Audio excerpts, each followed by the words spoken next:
হাসিনার আগামীকাল রায় হবে এবং আগামীকাল আমরা সারা দেশব্যাপী এটা সেলিব্রেট করবো ইনশাআল্লাহ। তাকে ভারত থেকে এই স্বাধীন বাংলাদেশে আনা হবে এবং তার ফাঁসি হবে ইনশাআল্লাহ। তাদের যে দল নিষিদ্ধ ঘোষিত আওয়ামী লীগ, ছাত্রলীগ, যুবলীগ, এরা হইল রাজনৈতিক দল, এরা হলো সন্ত্রাসী সংগঠন। এরা এই দেশের স্বাধীনতার সার্বভৌমত্বের জন্য হুমকি।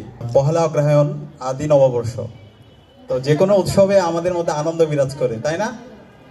ঈদের আগের দিন চাঁদ রাতে আমরা আমাদের এই বাংলায় এই অঞ্চলে দেখতে পাই একটা উৎসব মুখর পরিবেশ, অথবা যে কোনো উৎসবে, সেটা পূজা হোক, যে কোনো উৎসবে উৎসব মুখর একটা পরিবেশ।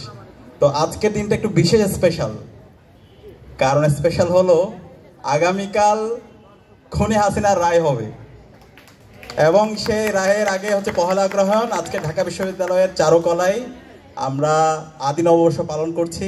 সারা দেশের মানুষ অনেক বেশি আনন্দিত যে ফ্যাসিস্ট হাসিনা গত 16 বছরে বাংলাদেশে গুম, খুন, আইনাগর, শিক্ষার্থীদের উপর নির্যাতন, নিপীড়ন থেকে শুরু করে সর্বশেষ যে জুলাই বিপ্লব, সেখানে আমাদের 40,000 ভাই বোনকে সে গাজী করেছে, আমাদের 2,000 ভাই বোনকে শহীদ করেছে। আজকে সেই খুনি ফ্যাসিস্ট হাসিনার আগামীকাল রায় হবে এবং আগামীকাল আমরা সারা দেশব্যাপী এটা সেলিব্রেট করবো ইনশাআল্লাহ। এবং এই খুনি হাসিনা এবং তার সকল দূষরদের বিরুদ্ধে আমাদের সাংস্কৃতিক বিপ্লব করতে হবে। এই ফেসিবাদী রায়, এই ফেসিস্ট রায় বাংলাদেশের মধ্যে একটা সম্ভাবনাময়, একটা সুজলা সুফলা শস্য শ্যামলা দেশকে তারা একটা অকার্যকর রাষ্ট্রে পরিণত করেছিল।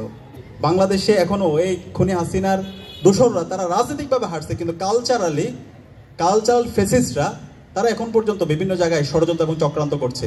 বাংলাদেশে যদি আবার কখনো সংকট তৈরি হয়, সেটাই কালচারাল ফেসিস্টরাই করবে। সুতরাং এই খুনি হাসিনাকে যারা 16 বছর তার গুম, খুন, আইনাগরকে টিকিয়ে রাখতে যারা সহযোগিতা করেছে, যারা ফেসিস্ট হতে তাকে সহযোগিতা করেছে, তাদের এই বাংলাদেশে আর কোনো স্থান হবে না।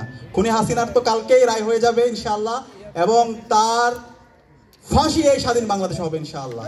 তাকে ভারত থেকে এই স্বাধীন বাংলাদেশে আনা হবে এবং তার ফাঁসি হবে ইনশাআল্লাহ।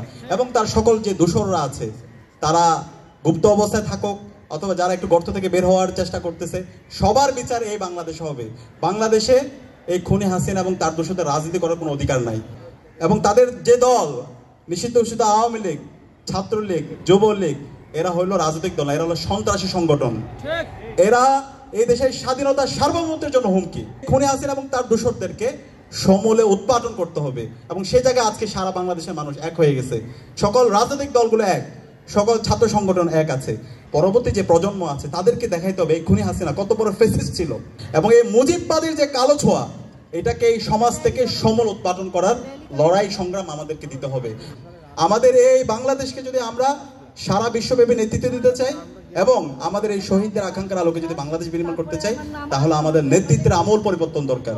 প্রত্যেকটা জায়গায় যে সিস্টেম লসগুলো আছে, যে সিন্ডিকেটগুলো আছে, সেগুলোকে ভেঙে দিতে হবে এবং সেই জায়গায় বাংলাদেশের যে তরুণ প্রজন্ম আছে, জুলাইয়ের মাধ্যমে যে প্রজন্ম তৈরি হয়েছে, তাদেরকে এখানে নেতৃত্ব দিতে হবে। আমি বিশ্বাস করি এই জুলাইয়ের মাধ্যমে যে প্রজন্ম তৈরি হয়েছে, তারা বাংলাদেশের রাজনৈতিক প্যারাডাইম বুঝে, তারা সত্যকে সত্য বলতে শিখে গেছে।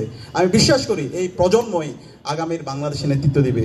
সুতরাং কেউ যদি ফ্যাসিস্ট হতে চায়, ফ্যাসিবাদের উপাদানগুলোকে আবার সমাজে ফিরে নিয়ে আসতে চায়, অথবা কেউ যদি নব্য ফ্যাসিস্ট হতে চায়, তাহলে তাদের পরিণতি বাংলাদেশে ফ্যাসিবাদের যে পরিণতি হয়েছিল তার চাইতে খারাপ পরিণতি তাদের হবে।